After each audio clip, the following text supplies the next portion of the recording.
This story is on the ant and the dove. One hot day, an ant was searching for some water.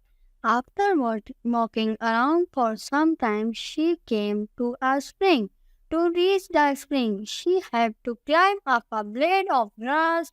While making her way up, she slipped and fell into the water. She could have drowned if a dog up a nearby tree had not seen her. Seeing that the ant was in trouble, the dog quickly plucked off a leaf and dropped it into the water near the struggling ant. The ant moved toward the leaf and climbed up there. Soon it carried her safely to dry ground.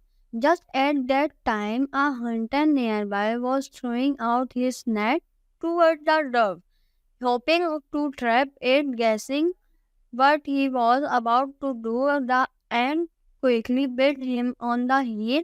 Feeling the pain, the hunter dropped his net. The dove was quick to fly away to safely. One good turn deserves another.